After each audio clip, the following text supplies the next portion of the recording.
So we just blew up all the sites that were launching stuff at us. And the president's position is clear. The ceasefire's not over, but every time you throw these feckless little limp-wristed attacks at us, we'll just destroy the source of those attacks. So we did. We did. And the president yesterday described in practically poetic terms precisely how this all played out. It was really great. Here's the president's Truth Social description. He said 3 world-class American destroyers just transited very successfully out of the Strait of Hormuz under fire. There was no damage done to the 3 destroyers, but great damage done to the Iranian attackers. They were completely destroyed, along with numerous small boats, which are being used to take the place of their fully decapitated navy.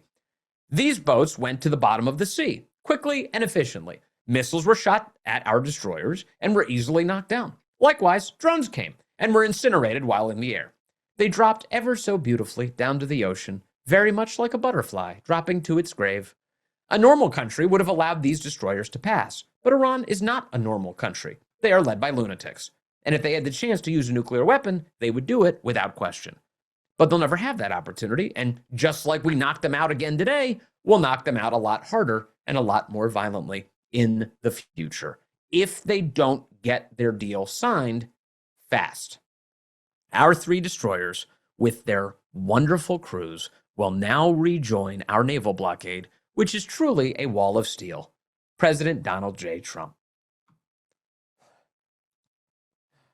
Like a butterfly dropping to its grave.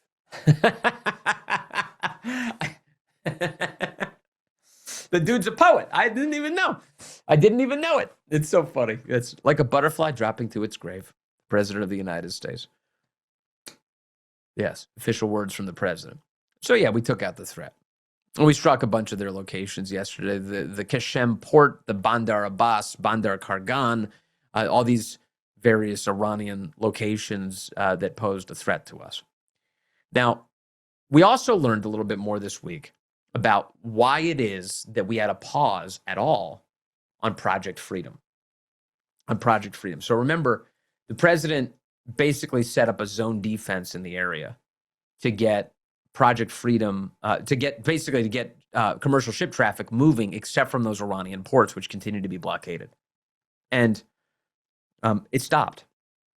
The president, it was kind of a head spinner, wasn't it? I mentioned it to you earlier this week. I was like, well, the president must feel like he's closer to a deal or something. There's got to be some sort of behind the scenes activity going on here that would dictate why we'd have to pause Project Freedom. He says the blockade continues, but Project Freedom doesn't for now. It's on pause. Well, we just found out, I think, a lot more interesting detail about that. There's a report here from the Wall Street Journal about why exactly this happened. And it involves the Gulf states. It involves UAE, Saudi Arabia, Kuwait. Basically, what had occurred, according to this reporting, is that Iran continued to act belligerent. And remember, they fired all of those missiles in the direction of UAE this week. And UAE took some strikes, but most of this was shot down. But the Iranians are spazzing out. They're like attacking all of these locations all around them, including these various Arab states that surround them. And the reaction from the Pentagon that I played for you, that included Pete Hegseth and General Kane, was essentially, look, the ceasefire is not violated. They're just lashing out. We just want a deal. This little nonsense, we'll take care of it, but the ceasefire continues. That was their position. Well, apparently that led to some consternation from some of the Gulf states because they really wanted the United States to have some sort of forceful response against Iran to protect them. So the reporting from the Wall Street Journal is that Saudi Arabia and Kuwait had essentially shut down the United States military's use of our own bases and airspace, that area, in order to basically say, like, hey, we don't want to be a part of this for now if you're not going to defend us. Saudi Arabia and Kuwait have now lifted those restrictions, says the Wall Street Journal, on the U.S. military's use of their bases and airspace imposed after the start of the American operation to reopen the Strait of Hormuz, according to U.S. officials and Saudi officials, removing a hurdle that had tripped up President Trump's effort to move ships through the vital waterway. The Trump administration is now looking to restart the operation to guide the commercial ships with naval and air support that it had paused for 36 hours this week. It isn't clear when this could happen, though Pentagon officials gave a timeline of as early as this week, meaning at any moment. The United States operation to force open the strait relied on an enormous fleet of aircraft to protect commercial ships from Iranian missiles and drones, making Saudi and Kuwaiti bases and airspace critical to its execution. But the mission set off the biggest dispute in Saudi-American military relations in recent years, triggering a spate of high-level phone calls between the president himself and the kingdom's crown prince, Mohammed bin Salman, in order to resolve this. And apparently that happened. So they had a phone call. Things got set basically, they had a phone call. The de facto Saudi leader conveyed his concerns, advised the president of the decision, and the president was able to get everything back up and running.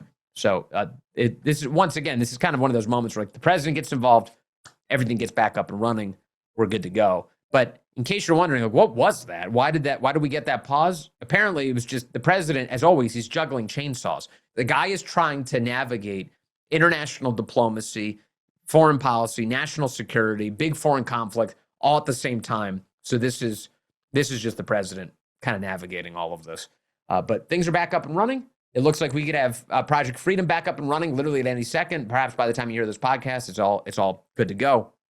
But the president navigating towards the deal. And then finally, in the summary, as I started with, we're looking at perhaps within the next week, according to the president, perhaps by this weekend, according to Pakistan.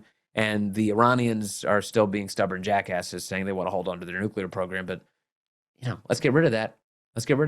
And we could be good to go. Want to see more? Make sure to check out Vince. You can watch full episodes at rumble.com/Vince or wherever you get a podcast.